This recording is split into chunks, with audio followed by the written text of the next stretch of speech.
Hello friends, welcome back to my channel Ankita's life story. তো আজকে আমি তোমাদের সঙ্গে শেয়ার করবো খুব সহজ একটা রেসিপি। তোমরা যারা ভাবছো যে ডিমের অমলেট খেতে ইচ্ছা করছে না, তো তারা সহজেই এই রেসিপিটি বানিয়ে নাও খুবই অল্প সময়ের মধ্যে। তো আমি এখানে নিয়ে নিচ্ছি 2টো ডিম, আর এখানে আমি পেঁয়াজ কুচি করে রেখেছি এটা ডিমের অমলেট করার জন্য। ও এখানে রসুন, গোটা গোটা রসুন রেখেছি, আর একটু হালকাভাবে পেঁয়াজটা কেটে রেখেছি। আর রেখেছি আমি এখানে জিরে, লঙ্কা, আদা পেস্ট করে। আর আমি এখানে রেডি করে নিয়েছি একটু আলু সেদ্ধ করে। আর আমি এখন ডিমের অমলেট বানানোর জন্য অল্প কিছু পেঁয়াজ কুচি,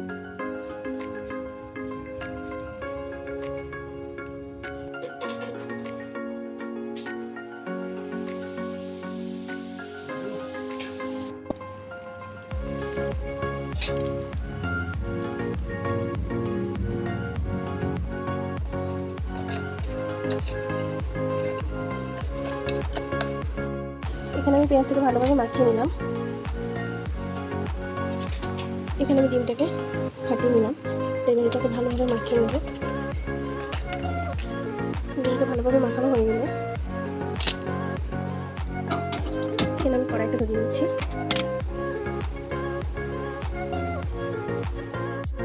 আমার কড়াইটা গরম হয়ে গেছে, এবার আমি অল্প পরিমাণে তেল দিয়ে দেবো।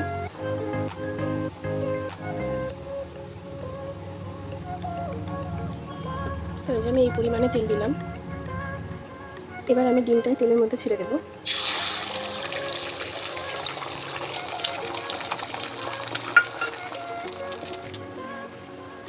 ততক্ষণে ডিমের অমলেটটা হতে হতে আমি এদিকে আরেকটা ডিমের অমলেট বানানোর জন্য পেঁয়াজ কুচি,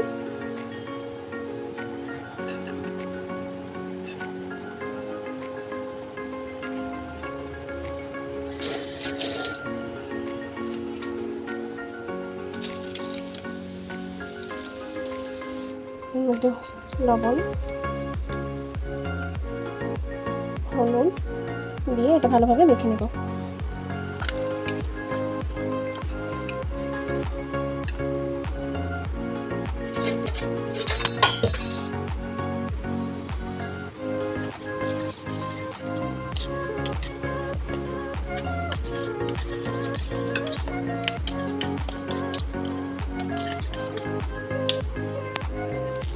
এখানে আমার ডিমের অমলেটটা হয়ে এসেছে প্রায়।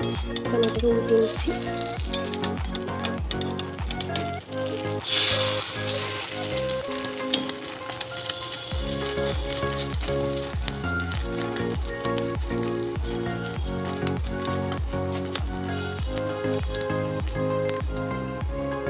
ডিমের অমলেটটা আমার হয়ে গেছে।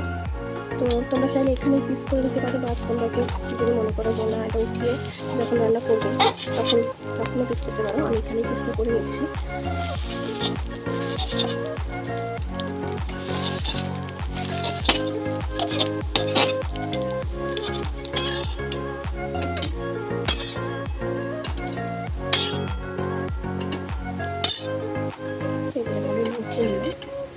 এবার আরেকটা ডিমের জন্য আমি সেই একই পদ্ধতিতে অল্প একটু তেল,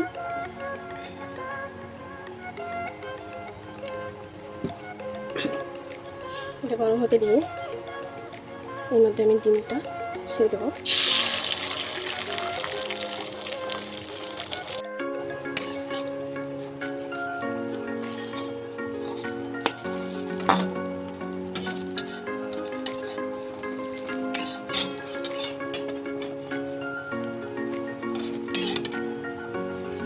এরপরে আমি এখানে কড়াইতে তেল দিয়ে দিচ্ছি। তেলটাকে ভালোভাবে গরম হতে দেবো। তো এর মধ্যে আমি নিয়ে নিচ্ছি 2টো তেজপাতা দিয়ে দিচ্ছি। আর দিয়ে দিচ্ছি কিছু গোটা গরম মশলা ও লঙ্কা। ভালোভাবে মিক্স করে নেব।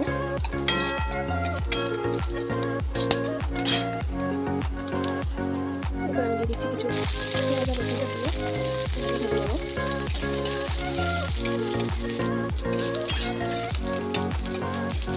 এটাকে হালকা মতো ভেজে নিয়ে আমি এর মধ্যে দিয়ে দেবো সেদ্ধ করে রাখা আলুগুলো।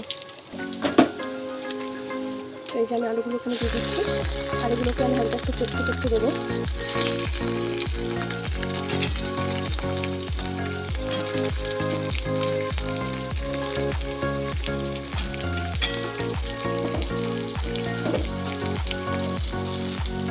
আলুগুলো দিয়ে আলুগুলোকে হালকা ভেজে নেব। ভালোভাবে ভাজার জন্য দিয়ে দিচ্ছি লবণ, হলুদ, মিক্স করে দেবো। আমি আলুটাকে আরও ভালোভাবে ভাজার জন্য ঢাকা দিয়ে দেবো। এই যে আমি ঢাকা দিলাম, এটা আমি 2 মিনিট পর খুলে দেখবো। আলুটাকে দেখে নেবো, একবার একটু নাড়িয়ে দেবো।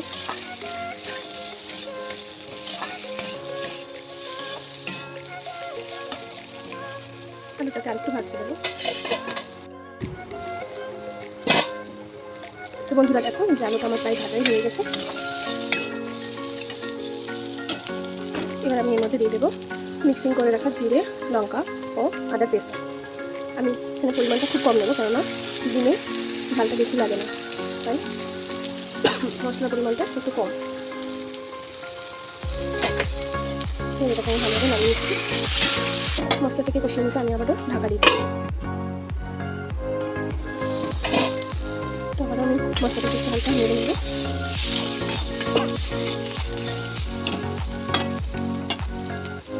আবার আমি একটু হালকা ঢাকা দিয়ে দিচ্ছি।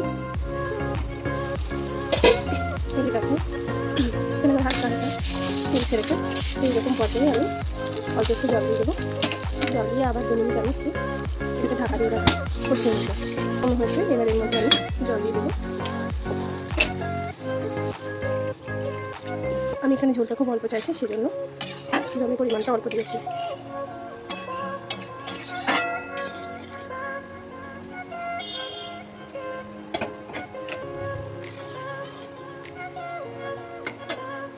এবার এই ঝোলটাকে একটু ফুটিয়ে নেওয়ার জন্য আমি ঢাকা দিয়ে দিচ্ছি আর গ্যাসের ফ্লেমটা হালকা একটু বাড়িয়ে নিচ্ছি। এই যে দেখো ঝোলটা ফুটে গেছে, তাই আমি এবার গ্যাসের ফ্লেমটা আস্তে করে দিচ্ছি। এবার আমি ডিমের অমলেটগুলো এর মধ্যে দিয়ে দেবো।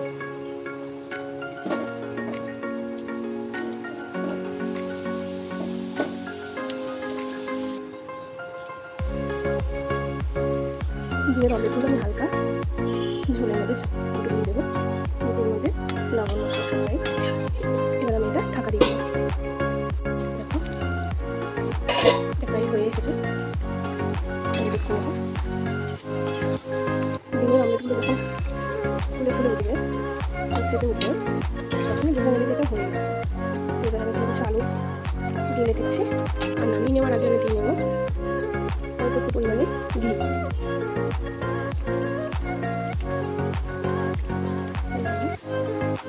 দিচ্ছি